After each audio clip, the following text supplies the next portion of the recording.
بسم اللہ الرحمن الرحیم الحمد للہ رب العالمین والصلاة والسلام علی نبینا محمد وعلی آلہ وصحبہ اجمعین اما بعد فاعوذ باللہ من الشیطان الرجیم بسم اللہ الرحمن الرحیم ان اللہ اصطفى لکم الدین فلا تموتن الا وانتم مسلمون وقال النبی صلی اللہ علیہ وسلم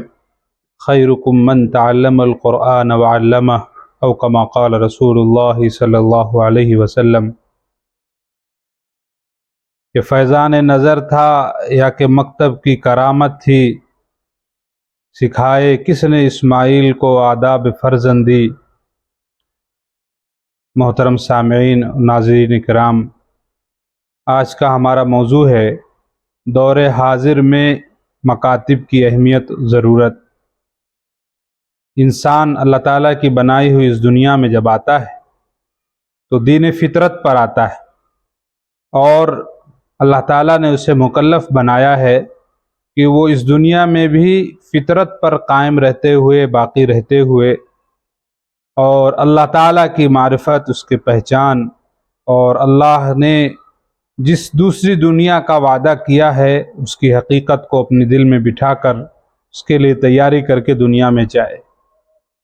ہمارا ایک مسلمان ہونے کی حیثیت سے یہ عقیدہ اور ماننا ہے کہ یہ دنیا ہی سب کچھ نہیں ہے، سارا نظام یہیں کے لیے نہیں ہے، بلکہ یہ تمہید ہے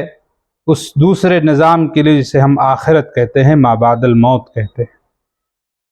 اور اس دوسری دنیا کی تیاری بھی ہمیں اسی دنیا میں کرنی ہے، اور تیاری یہ ہے کہ انسان اپنی پیدائش سے، اپنے ہوش حواس سنبھالنے سے، اپنے شعور کے وقت سے لے کر مرنے کے وقت تک اللہ، اس کے رسول،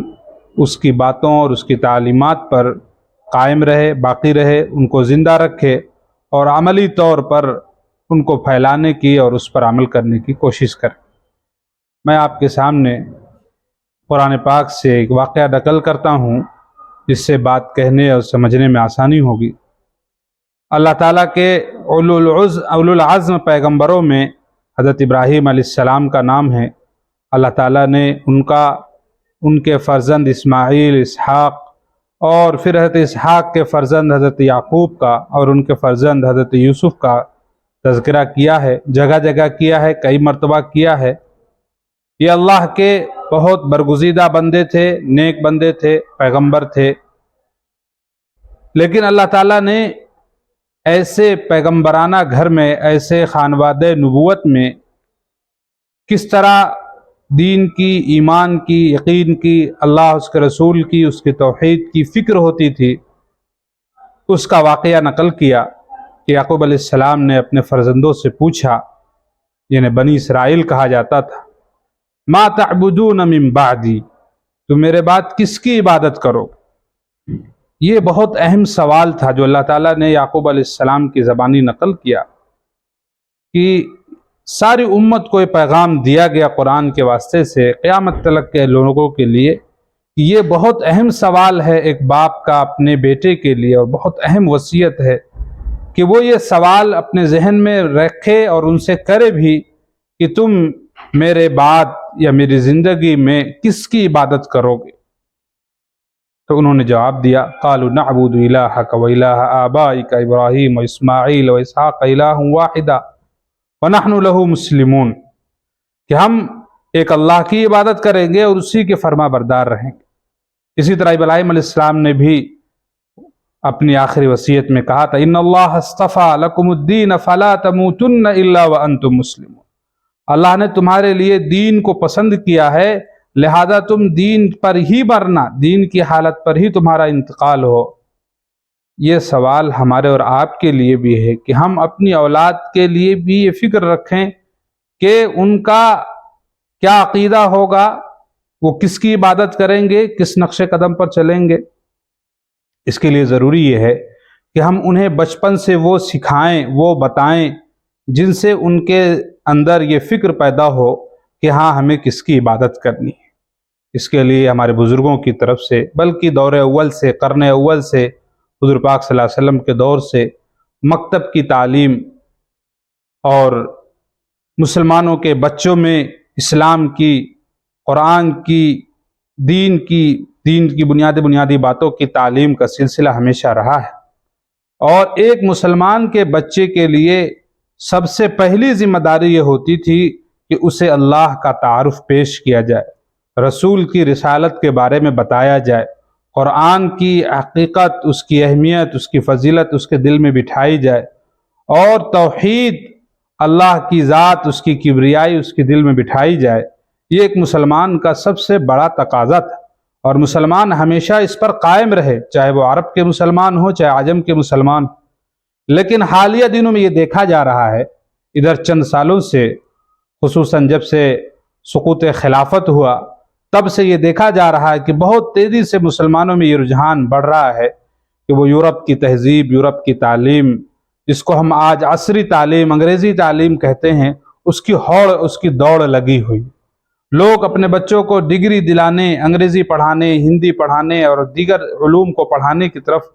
ایسے بھاگ رہے ہیں کہ وہ دیکھ بھی نہیں رہے ہیں کہ ہمارے بچے کی جھولی میں، اس کے دماغ میں اللہ، اس کے رسول کا بھی کہیں نام نشان ہے یا نہیں۔ حالانکہ ہم سے بڑے اور ہم سے زیادہ دنیا دیکھے ہوئے اور وقت کے فلسفی اور وقت کے بڑے تعلیم یافتہ سر ڈاکٹر علامہ اقبال نے یورپ کا دورہ کرنے کے بعد یہی کہا تھا کہ میں نے دنیا کو دیکھ چکا ہوں، یورپ کو دیکھ چکا ہوں، میرا بھی ذہن وہی تھا جو تمہارا ذہن ہے، یورپ کی تعلیم، یورپ کی تہذیب، مغرب کے فکر، لیکن جب میں ان کو دیکھ کر لوٹا ہوں، اب میں تم سے یہی کہتا ہوں کہ ان مکتبوں کو، ان مدرسوں کو اسی حالت پر رہنے دو،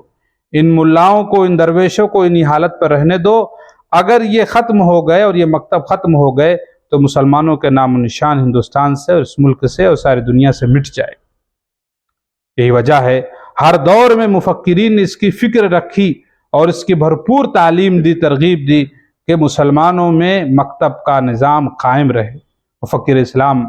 علامہ مولانا ابو الحسن علی میاں ندوی رحمۃ اللہ علیہ نے بہت صاف ستھرے انداز میں کہا،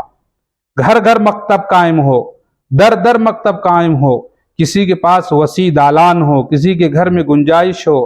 آج کے دور میں کہا جائے کسی کے پاس فلیٹ زیادہ ہو، کسی کے پاس جگہ زیادہ ہو، اپنے دالان میں، اپنے دروازے پر مکتب قائم کرے، اور نہیں تو ہر مسجد میں مکتب ہو، مسجد ہو میں مدرسہ ہو، تعلیم ہو، اور جس میں صاف ستھرے انداز میں قرآن کی تعلیم، اللہ اس کے رسول کی پہچان کی تعلیم، اور بلکہ مولانا نے یہ فرمایا کہ ہندی پڑھانے، انگلش پڑھانے اور ان کو دیگر علوم پڑھانے اور نوکری کے قابل بنانے سے 1000 گنا زیادہ اس کی فکر ہونی چاہیے کہ اس کے دل میں یہ بات ہو، اس کے ذہن میں یہ بات ہو کہ اللہ کون ہے، رسول کون ہے، اور اللہ کیا کرتا ہے، روزی کون دیتا ہے، صحت کون دیتا ہے، بیماری کون دیتا ہے، توحید پر وہ قائم رہے۔ اگر ہم نے ایسا کیا تو ہمارے یہ بچے پھر دنیا کے جس میدان میں جائیں گے، چونکہ ہم نے ان کی بنیاد مضبوط کر دی ہے، اب ان پر دنیا کی جو بھی تعمیر ہوگی، جو بھی ترقی ہوگی، جب ان کی بنیاد اسلام کے عنوان سے مضبوط ہوگی، اللہ اس کے رسول کے ساتھ ان کا تعلق مضبوط ہوگا، تو وہ دنیا کے جس ماحول میں جائیں گے اپنے ایمان اور اپنے اسلام اور ایمانی اور دینی غیرت کے ساتھ رہیں گے۔ آج جو شرمناک واقعات پیش آ جا رہے ہیں، چھوٹی چھوٹی باتوں پر اور معمولی قصے میں لوگ اسلام سے پھر جا رہے ہیں، اس کی بنیادی وجہ یہ ہے کہ ہماری نئی نسل کی بنیاد میں اللہ اور اس کے رسول ہے ہی نہیں، اللہ اس کے رسول کے نام کی تعلیم ہے ہی نہیں۔ حالانکہ ہمارے نبی نے صاف ستھرے انداز میں فرمایا کہ تم میں سب سے اچھا کام کرنے والے وہ لوگ ہیں جو قرآن کو سیکھیں اور سکھائیں۔ تو آج کی ضرورت میں مدرسہ بیت العلوم کے آفیشیل چینل سے آپ حضرات سے درخواست کرتا ہوں کہ ہم اپنے بچوں کے لیے قرآن، اسلامیات، دین کی بنیادی باتوں، اللہ اس کے رسول کے پہچان کی باتوں کو ان کی بنیاد میں بھر دیں۔ آپ دنیا کے جو فن پڑھانا چاہیں، جس مقام تک لے جانا چاہیں، جو ڈگری دلانا چاہیں آپ دلائیں، لیکن ان کی بنیاد میں یہ چیزیں ہونی چاہیے، اسلامیات، دینیات، تاکہ انہیں اسلام کی تہذیب کا، اسلام کے بارے میں، اللہ اس کے رسول کے بارے میں معلوم ہو۔ یہ آپ کی ذمہ داری ہے، ورنہ آپ سے باز پرس ہوگی، پوچھا جائے گا، پکڑ ہوگی، گرفت ہوگی۔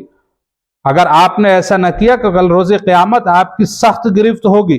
اللہ کا ہاتھ ہوگا اور آپ کا دامن ہوگا کہ ہم نے تمہیں اولاد دی تھی، تمہیں نعمت دیا تھا، تم نے اس کی کیا قدر کی، تم نے انہیں کیا سکھایا۔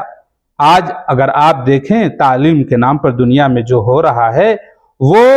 ہمارے مسلمانوں کا اگر ہم جائزہ لیں تو بہت زیادہ پرسنٹ نہیں ہے، ایک دوڑ ہے، بس لوگ بھاگ رہے ہیں اور انجام سے بے خبر، بس ایک منزل صرف نظر آ رہی ہے، راستے پر نگاہ ہی نہیں ہے کہ راستہ صحیح ہے یا غلط، انہیں صرف ایک اونچی منزل دکھائی دے رہی ہے اور بھاگ رہے ہیں۔ حالانکہ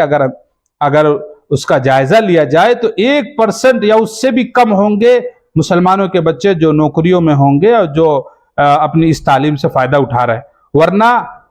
جس مقام اور جس منزل کو دیکھ کر ہم دوڑ لگانا شروع کرتے ہیں، ہماری اکثریت 98% لوگ بیچ میں ہی رک جاتے ہیں اور بیچ میں ہی ہٹ جاتے ہیں، پھر وہ کسی کام کے نہ ہوئے، اس لیے کہ وہاں مقصد تعلیم کا ڈگری ہی تھی اور وہ حاصل نہ ہوئی، وہاں مقصد نوکری پانا تھا وہ حاصل نہ ہوا، تو سارا سفر لا حاصل ہو گیا، بیکار ہو گیا۔ تعلیم کے ذریعے نوکری حاصل کرنا، ڈگری پانا ٹھیک ہے، اچھی بات ہے، دنیا میں جینے کے لیے دنیا کے طریقے اختیار کرنے ہوں گے، لیکن ایک مسلمان کی حیثیت سے ہماری ذمہ داری ہے کہ ہمارے بچوں کے، ہمارے نسلوں کے رگوں میں، ان کے ذہن و دماغ میں اسلام، اسلامیات، دینیات، مذہب، تہذیب، اللہ، اس کے رسول، بزرگ، علماء، اکابر، مدرسے، مسجد، قرآن، ان سے ایسا گہرا ربط ہو اور ان کے اوپر اتنی گہری چھاپ ہو، اتنا گہرا اثر ہو کہ وہ ہر حال میں اس کو ہی فوقیت دے، دنیا کے کسی اثر کو، کسی تہذیب کو، کسی تعلیم کو اور دنیا کے کسی بھی ایسے نظام کو جو اسلام کے خلاف ہو قبول نہ کرنے والے۔ اسی میں ہماری بقا ہے، اسی میں ہماری حفاظت ہے اور اسی میں ہماری شان ہے اور اسی میں ہمارے لیے عزت ہے، اور دونوں جہان میں، دنیا اور آخرت میں بھی ہمارے لیے اسی میں عافیت ہے۔ اللہ تعالی ہم سب کو عمل کرنے کی توفیق عطا فرمائے۔ جہاں جہاں مکاتب چل رہے ہیں ان کے تعاون کی، ان کو بڑھانے کی اور ان میں اپنے بچوں کو بھیجنے کی فکر کریں، صرف رسمی نہیں کہ آپ ایک کسی عالم کو، کسی مولوی کو، کسی ملا جی کو آپ نے رکھ لیا ہے، کچھ دیر پڑھا دیا، نہیں، باقاعدہ ان کی پوری بنیادی تعلیم اسلامی تعلیم اور مکتب کی تعلیم۔ مکتب سے مراد میرا وہی مکتب ہے جو آج سے پہلے قائم تھا اور آج بھی قائم ہے، جس میں بچے کو ایسی تعلیم دی جاتی تھی اور اس کی بنیاد میں ایسا اسلام کو بھر دیا جاتا تھا کہ پھر اس کی وہ تعلیم اور اس کی وہ فکر اور اس کی وہ تہذیب اس کے لیے ہمیشہ مشعل راہ بنتی تھی اور اس کو راستہ دکھاتی تھی۔ اللہ تعالی ہم سب کو عمل کرنے کی توفیق عطا فرمائے۔ وآخر دعوانا ان الحمد للہ رب العالمین۔